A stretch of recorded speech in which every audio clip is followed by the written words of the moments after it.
Moving to oneness.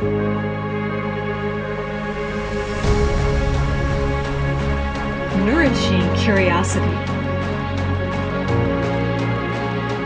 Embracing differences. Becoming one.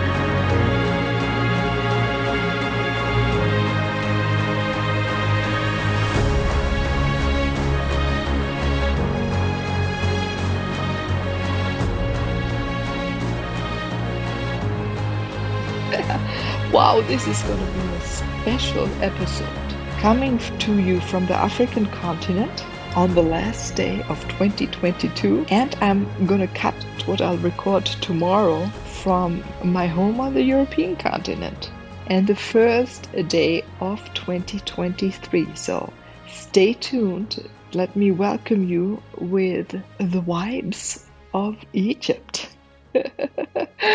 To the Moving to Oneness podcast. I'm Meilin, your host. Yeah, I'm here at the Red Sea. I've been enjoying a great week. The wind was pleasant and enough for my husband to be out there and foiling. Soft enough on some days so I could jump into the vastness of the water with my son. I did have to do it a little bit more gentle with him. He did hurt his foot just before we came here. So when we scuba dived, he held on and was led. That was also a really interesting experience. Barely moving, just being underwater and letting the vibrant life pass. Taking the time to really see what is there, to become aware of the plenitude of a coral reef, and not having that urge to move forward or that you miss out. Because what is unfolding right in front of your eyes, the spectacle of colors, of form, of cohabitation, of sizes, of hiding until you're being seen. Right? There was a huge blowfish, I think it's called in English, blending in, camouflaging, but still being so present in the moment he wanted to be seen, he was seen. And not even having fear when the shark came by with a speed, because we were immersed in a playful, I'm going to use the word fairy-like, but there are no fairies under water, maybe there are ocean beings similar to the fairies, of tiny, tiny silver shiny fish, a whole swarm that we were immersed in, by being present, still, and not moving. That was amazing. So I thank the wind for calming down enough. I could have that experience with my son. And I was in Egypt, was it 6 years ago? When he came out of the hospital with some difficulties breathing. And I went there so he could find his own breathing rhythm. I invited him to learn how to scuba dive. And that was so beautiful at that time because you could walk just into the ocean. And there already in the Red Sea, life unfolds in front of your eyes. You don't have to go deep. Don't have to go far. There are no boats. And he was calm enough at that day to just learn to breathe his own rhythm. And from then, his asthma took a whole different direction and is beautifully healed. Do you have your own rhythm of breathing? Yeah, I do hope so. And if not, go and find it. Take your time. You don't have to go underwater to find it. You can do it above. Become unified with your environment, wherever you are. And then it is much, much easier. As I said, this coolness of the wind, because it's December, the days are warm enough. Let's say it's in the low 20s, which is the high 70s, low 80s, and the nights cool about 8 degrees to 10 degrees, the 40s, low 50s, right? I don't know why we still have all these different Fahrenheits and Celsius. Would be nice to unify all of this as well to make things easier. But then on the other side, it keeps us smart and on our toes and creative if we think in many dimensions. The wind, what is so nice here, different to the one at home, it comes from inland over these beautiful mountains. I took photographs. I just love it. And then there's maybe a few kilometers of lowland, and then boom, it touches the water, and then the wind starts playing with the water. So the question arises, did you play enough this year? Did you take the time to mingle with everything around you, or with your family, or with your friends, with yourself? Oh, not all that way, but also that way. I know I'm a little crazy. That's the German side in me, and the Meilinisch side. You know, the music here too. So when I was on the beach, and I couldn't be always on the beach, I did have an encounter with the bacteria of this land, and it is so funny. The second day, I did a live from the beach talking about the Rauhnächte, the 12 nights of Epiphany. And the first dream of the first night was all about health, and boom, health started within my body. And also, I had a massage here I went into a store, or let's say I was pulled into that store because it has flowers, dried hibiscus for the teas, right? And other dried herbs. So that drew me in, and bottles of oils in these beautiful Oriental Arabian shapes, materials, smells. The room was full of velvet, and as it was, beautiful eyes, deep eyes of wisdom and knowledge met me, and I ended up with oils, with creams, with date and hibiscus teas, and I received a healing from a man, ancient. He was not ancient, but whatever he brought through, we had a connection within seconds of total trust for me. First of all, I don't speak the language. And just following in eyes, gestures, and touch. And I don't know, I got a massage like you would have never believed in your life I could have gotten, and I did. And so looking back now a week, I know it started also even before I spoke, but the dreams were there, of moving out residue in my body. So what is moving out with the end of the year in you? In a way, what are you letting go? Do you also feel that a lot of tension and things within your body you're letting go? And I congratulate you. The wind was always present. Even at night, I could hear it all the time through the window. Like it shh, shh, and the palm trees bending, the ripples on the water, the sand, which mainly is sand out of rocks, right? Flying, taking information along to share it with others or other things, other beings. And what is the wind taking along from you? What are you sharing with the world? What are you sending out into the world? And hearing the sounds of Egypt are just mesmerizing. It starts with the music that they're playing on the beach. Sometimes it is a total mix of all genres from around the world. Latin American music also moves my body extremely. And then they even mix it, the DJs, and it's fun. The men, and they're mainly men, right? When you see Egyptians in a hotel, 85% I've learned are Muslim, and they left your women at home and their families.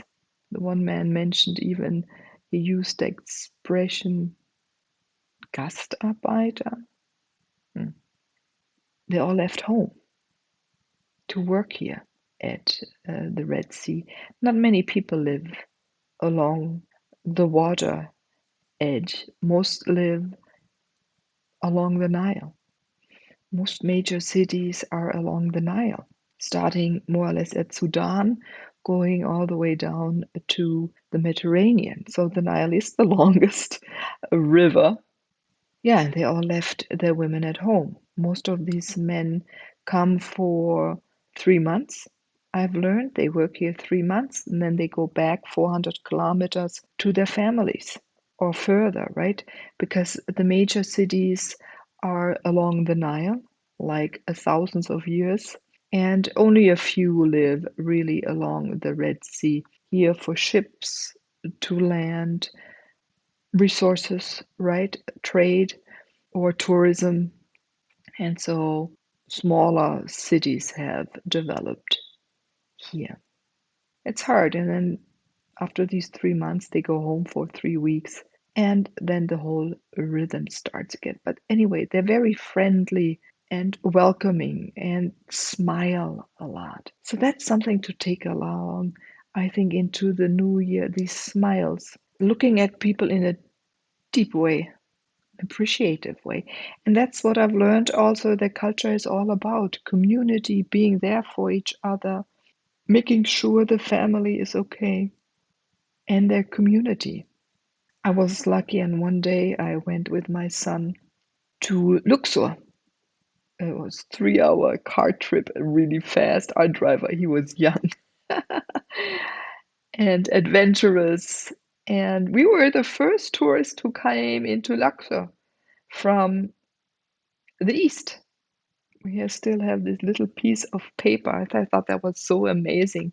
Yeah, I think he overtook all the vans and buses that started earlier. And you have to go as a caravan. So all tourists come together in the morning, like 5:30, in their buses, the big buses, the small van kind of buses or cars.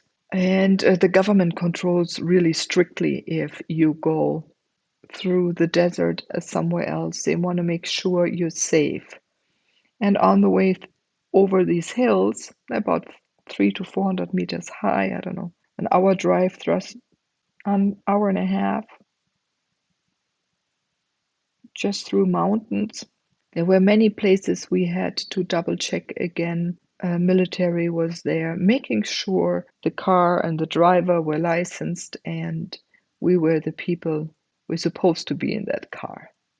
So that was so beautiful because on that drive, I wanted to take a nap because we got picked up already 5 o'clock in the morning, but I couldn't. It was such a strong, intense feeling of having to be awake and observing the sunrise and the change of color as we were driving through those hills. And it was like rather abstract because there were no other cars. As I said, this young man, he had overtaken all the other cars and driving in a speed. He did get a ticket. I paid for his ticket then when he told me that in the afternoon. With all these pieces of paper being exchanged every few kilometers, I didn't notice it until he did tell me that he had one. I was honored to experience and take it all in.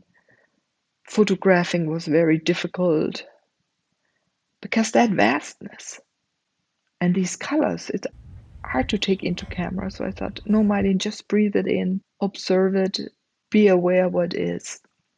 It was beautiful. I can still remember it, and I'll stay in there forever. And then we came into Luxor, and you could see it from far away because it was a little misty in this or mist in the sky, right? More humid than the greenness. You could start smelling it even in the car. And then for about an hour, we drove west from the edges of the vegetation into Luxor. And there was, again, I loved our driver. I think I have said that enough, right, on this episode. Every kilometer there was an intersection, and life took place on this intersection. The street went parallel to a channel of water. Behind that was the banks with some houses and homes, and everyone came to this street. You had children going to school, you had the butcher there cutting the cow into pieces, it hung there. You had men going on their carriages, and the carriage, I should say, it's one wheel on each side and like a big piece of wood on top, and in front is the driver and one donkey pulling it. And in this beautiful long clothing of this one beautiful flowing color, most natural toned. And also the homes, they were in these brown beige tones along on both sides, but in between you had the vegetation and the water, because in between you had the food growing. So they live right next to what they harvest. They have a connection to what they harvest. And these colors, because the green reflecting then with the blue and this earth tone, the brownish gray earth tone, the beige also brought out the brilliance in each of these colors. And the fascinating part is the family builds the base of the house, and for the eldest son, then there is the next level is built, and if there's another son, the next level is built, and they live there with their families. And you could see on top still the steel rods coming out, and you thought, or I did, at first moment they're unfinished homes, but they're just waiting to keep on building when the next son and his family moves in. Yeah, and then the fact as a painter, I loved it because then they had all these balconies, and only the back wall of the balcony was then totally colored and murals painted on it. Beautifully. Flowers. Many had flowers. Some had beautiful or shapes, geometric shapes. Everywhere. So I thought, what love they have to creating this juxtaposition and spending in life in that vibrancy, even on their balcony. I loved it. And yeah, Egypt is growing extremely, and many, many schools are being built. I think in Luxor there were 850 schools. Now, don't ask me how many people live there. Please look it up. But that's a lot. And they're building new areas in front of Luxor, and I forgot the name. Drove by, old and new, and they have new parts where they're building new universities, new hospitals for people to live and work. So they're moving a little bit into the desert, yeah, to make sure the population has a beautiful place to live. And the energies of Luxor. Oh, let me go back. This vibrancy of this rhythm that was taking place on these intersections. You had one street, no middle line, but most of the time, maybe enough space for 3 trucks next to each other, but both sides were overtaking little taxis, little buses, people on bikes or motorcycles, and those donkey-pulled carts. So our driver, Kiro, he had a way of speeding up and slowing down just fast enough and long enough for this intersection. And I remember that, oh, you have a fascinating rhythm here going. And he said, yeah, because those are my people.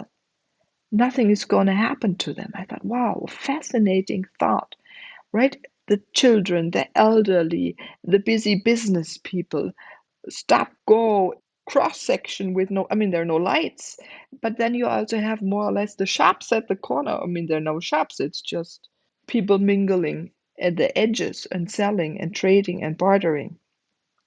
I loved it. I loved it. I loved it. And that's community. And I miss it a little bit. It's too quiet sometimes in our Western world. When it comes to a song, who sang that? No, no, no, no, Western world. Oh, I'm going on and on. But let me tell you really quick a little bit also about the energies of Luxor. And again, when you're aligned, even with people you meet or you come together, fit.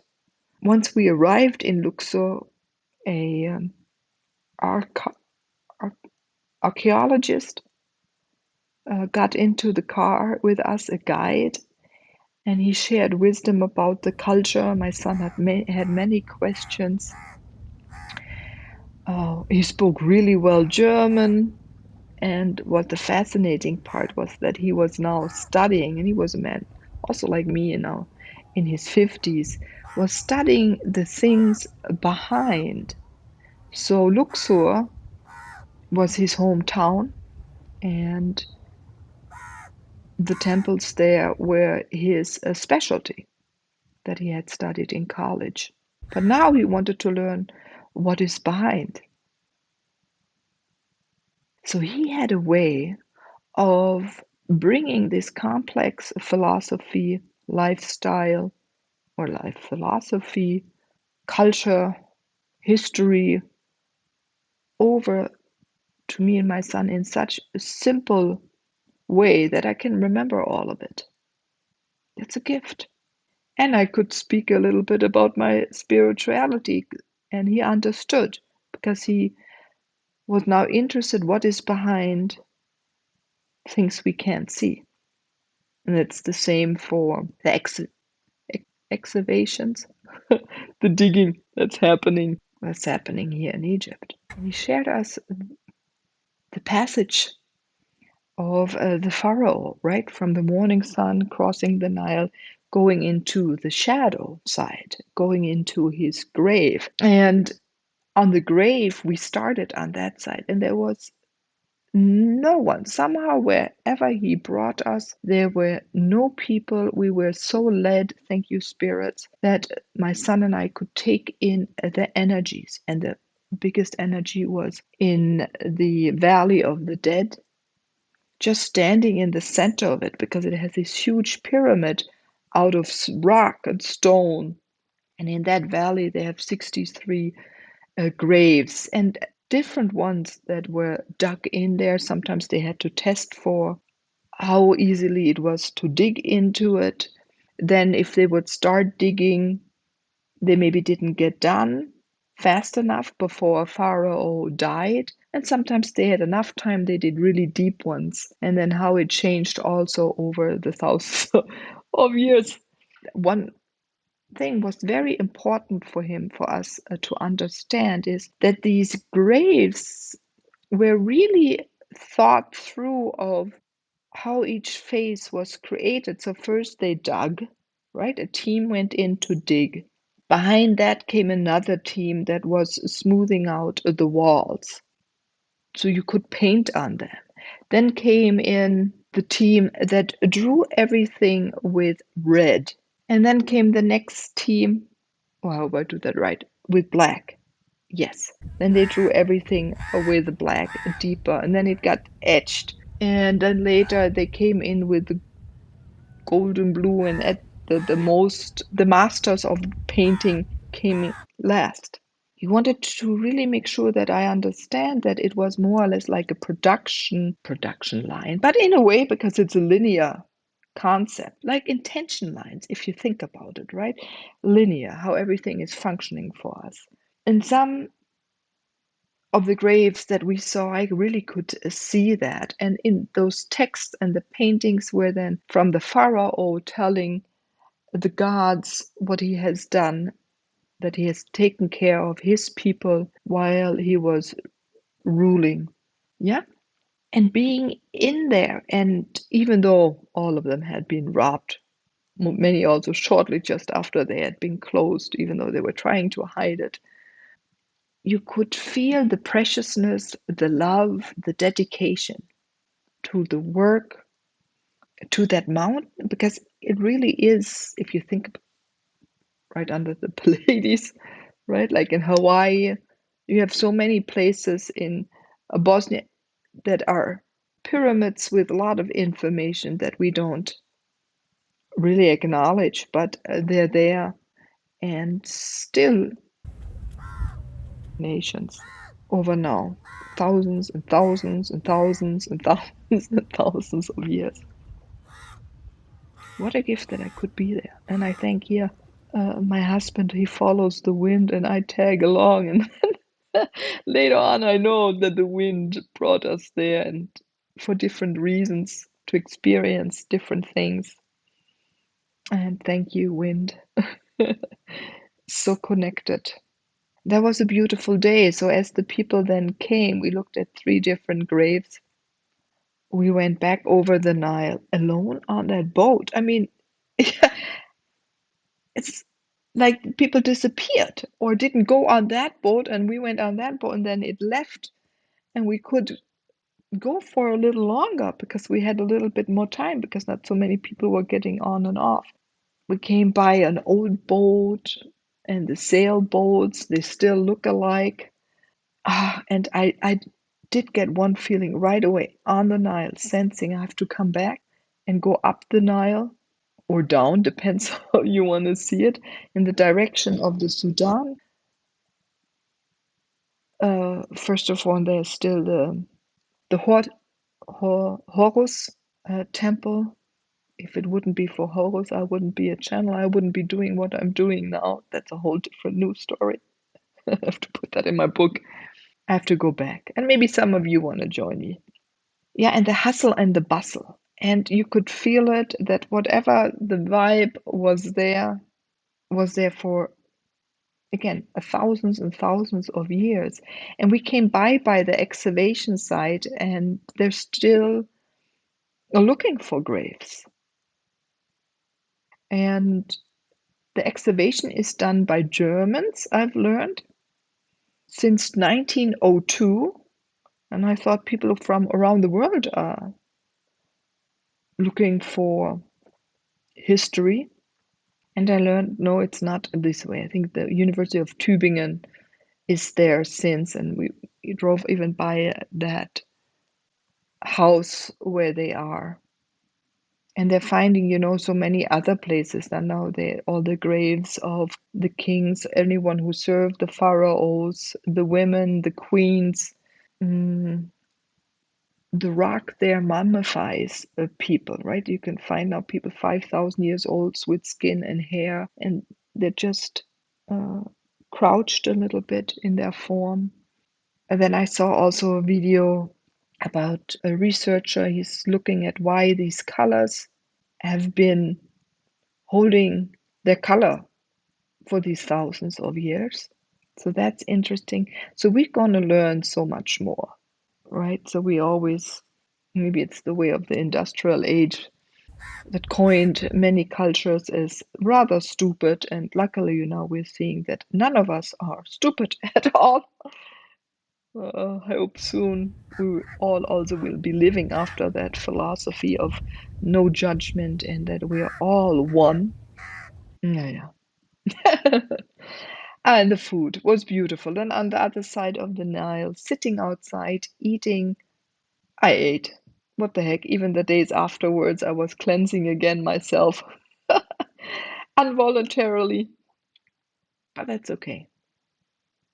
And the food. Delicious. I love eating also with the fingers. And I didn't matter. And the coffee, it is different. It's good. And I love really to pull in the foods of a region. So I explore, and even though I know then the last 2 days I've been more or less in the restroom, but doesn't matter if you have these experience. And again, thank you, Spirit. Nothing. I was totally well the last day and a half to do this scuba diving and this excursion to Luxor. So you see, when you have to do things that are truly for you to do, nothing is in the way. Like there were no people in the way. It's like, I'm not gonna say. Moses opens up the path, right? The water even moves away. That's one of my teachings. That's what I've learned over the last 2 decades too.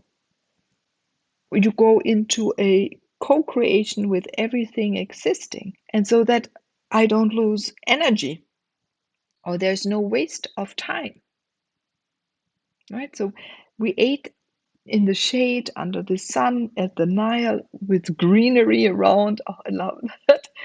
Fascinating food, as I said, a great coffee.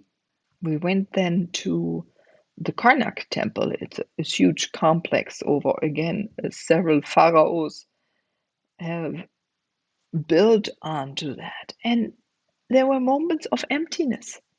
I could walk past, there's a line of, I don't know, 20 areas on each side moving into the temple alone. No one was there except my son and a lovely guide. And here and there I had to touch stone. It was everywhere we went. I'm jumping and I could feel the wisdom exchanging. And then when we were under these columns, these famous columns that you've seen in the movie by Agatha Christie, Death at the Nile, I think it's called, or in one of the Bond movies, and for the younger generation in Transformers. Yeah. So these places, every generation comes back here and fills up. And he explained how he knew every little nook of this temple history, and you could feel the passion. And I was so lucky to have a man with this passion share his history. That is priceless. And he gave us time to soak it in. For one moment, I even went, where these columns are. There is a one point because they're taller in the middle and then they have a side wing, but there's a cross and it's like the wind directions again, right? Like a medicine wheel. It's over and over. All cultures use it. It's north, south, east, west, and the cross section, right? Not cross section, the intersection when you step there. I went back for a moment. I said, Tilo, the name of my son. I have to feel the energy flowing right into this ancient temple, right? That's dedicated to the wind, aligned with the wind. And I stood there and got moved. I get moved in a spiral when I connect. And again, I was in there. And for that moment, I had a clear view. There was no one east, west. There were further away. There were people north, south. But I could stay there for a while and really connect and take in and soak in this connection of this light beam, this information beam. And then the mysteries, right? The mysteries. You go a few feet on, there is this obelisk. Oh, I now forgot the date, but it's tall. It's 30 meters tall, a perfectly made, no mistake in the carvings, crystal sharp, clear carvings. The edges are pristine, and the degree, it's like you can send a straight laser line from one edge, you can bottom to the top. The gold on top has been taken off. Someone stole it. And they climbed up there and got that over the thousands of years. So this one obelisk was standing, and other obelisk had fallen over, and you only had the last, I think, 10 meters. You could go around and touch it and see really the precision work. Others were gifted away already in Roman time. One stands in Paris, one stands in Rome, and one stands in Istanbul. I've touched the ones in Rome, the one in Rome and the one in Paris, but I've not touched the one in Istanbul. But that's on my bucket list now. I didn't think that it would become important, but now I know I do have to touch them. Naja. And those are my colors, that stone, the beige where I live now in Germany. The rocks are similar color, and that's why I love living where I live in the of Franconia in Bavaria. Why I told you this is a long episode, but it doesn't matter.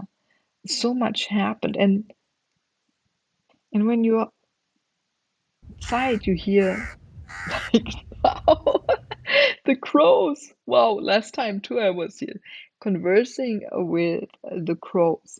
They have been speaking with me all week, and even this morning I was at the beach for a little bit only, as I mentioned.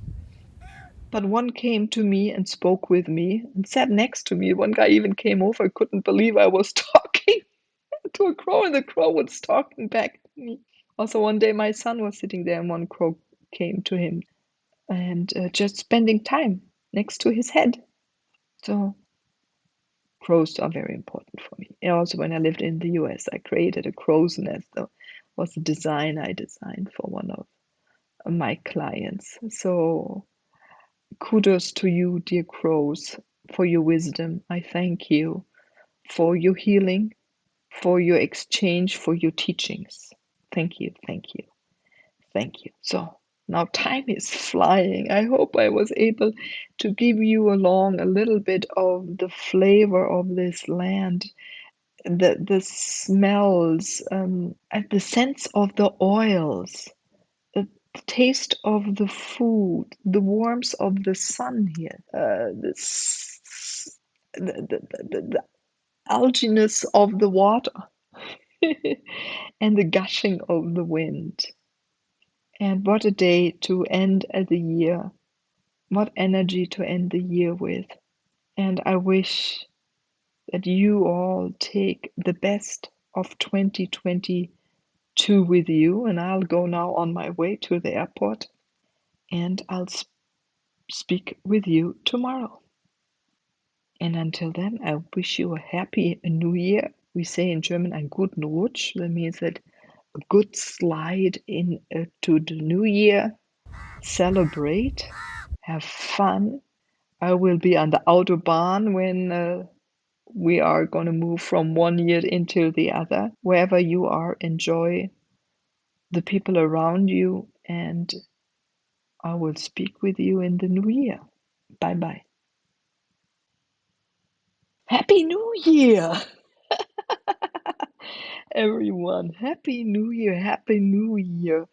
Me now from Germany. And as I had envisioned, the trip was fantastic. Already in the bus to the airport yesterday on the 31st of December 2022, I had a fantastic conversation with a gentleman.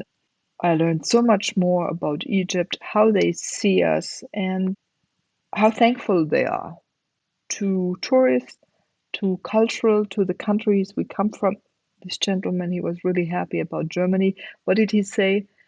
I think Germany gave 500 rescue cars that bring people to the hospital from Mercedes, so they were very thankful. And I don't know, he wanted to talk on a radio show here. Maybe I can connect him, and that will be fascinating. And he shared so much more with the culture. But today, Sunday, January 1st, 2023, I want to talk about now and the future because that's why I was yesterday in Egypt. That's why I'm here in Germany today.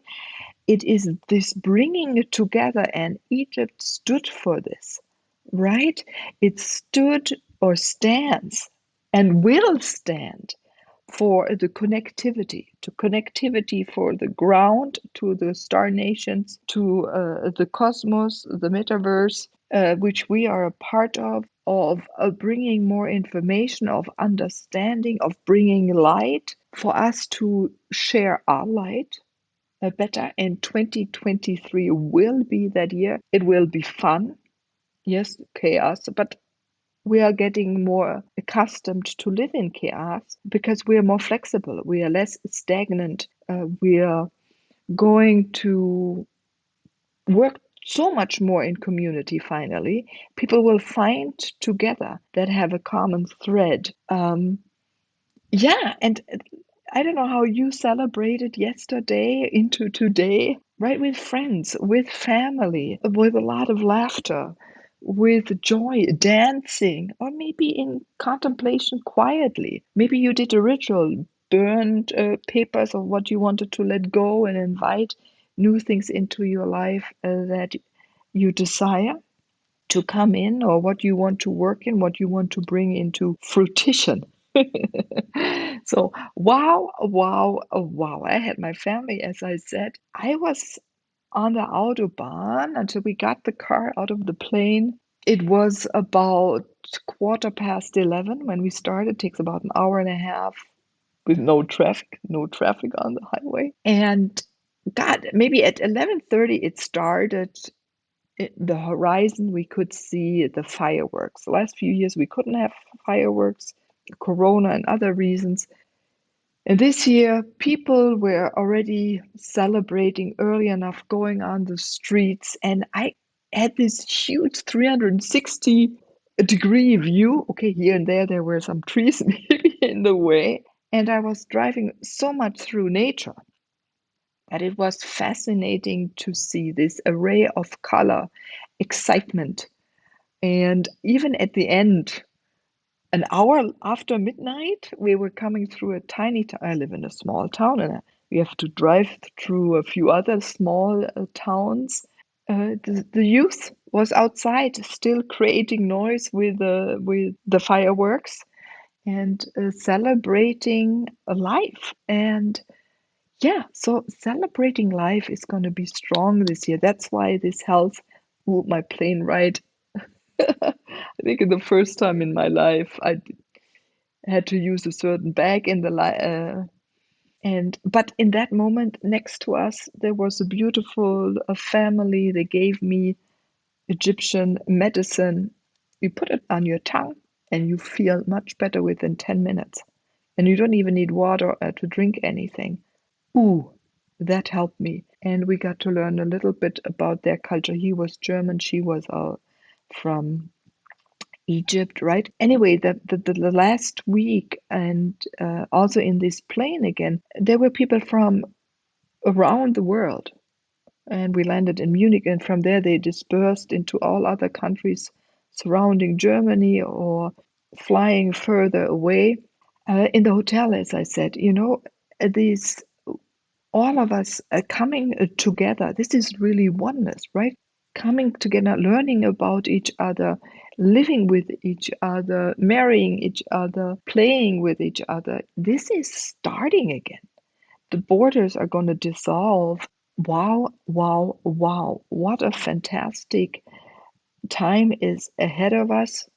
Yeah, a little of chaos, but I invite you to put your vision, as you I know all of you are listening anyway. You look on to the future, you set your vision in the future, you heal your path.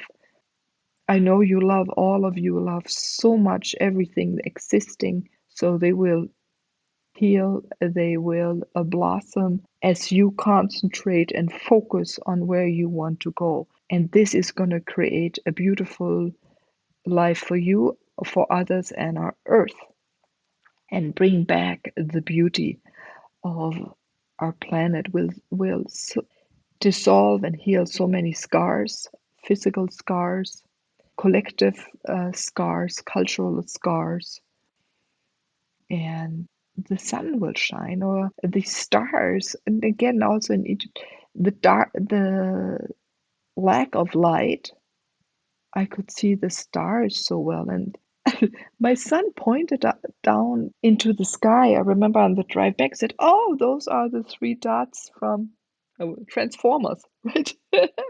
And I said, "Yeah, that's the Orion belt." And it was exactly in the night sky when we were down there. He saw it. When we came back, we could see it again as well. Oh, and today he right away went and looked at Transformers after he learned that these temples are seen. And what I didn't speak about yesterday, we saw the Habu temple, I think of Ramses the second, sixth, the violent one, and the one that loved war. And that was the only film my son took, a short film video of a certain space. And when he turned on the movie and found the clips where Transformers were fighting, it was exactly in that little thing, in that space in front of those walls, that he took pictures and a film of. And I thought, wow, that's not by chance. First of all, we only were at 3 places, more or less, and there are so many in Luxor. And why did this young man take certain shots, recognize them right away in a screen, even though in a movie it was cut together, and he even recognized where they were cut together to create a certain feeling? Wow.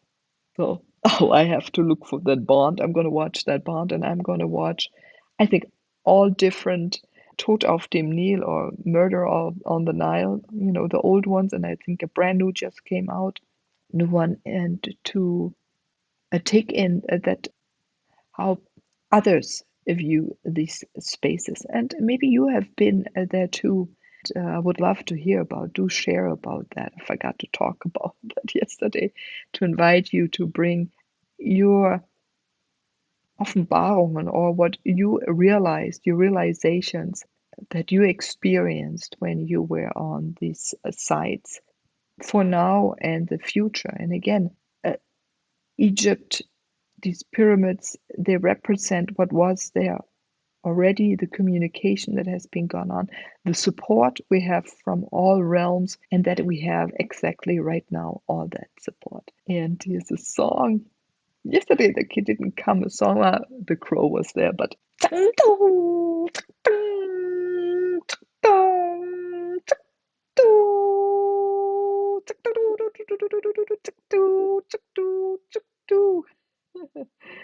and wow, well, there are the Star Nations, bringing us the realization of how connected we are. And you're going to build on this realization and the knowingness that you're so connected, and that you can channel the energy, the light through your body, that you can collaborate with that light within you. So I wish all of you a fantastic year. Let it unfold. Be the best of who you are. Don't hold back. You have a great community here. Get in touch with all of us. Shed your light in all directions, vertical up, vertical down, underground, up into the skies, and touch everyone you desire to touch. I'm Meilin, your host of the Moving to Oneness podcast. Ooh, all that excitement. I wish you the best, most beautiful year. Bye bye.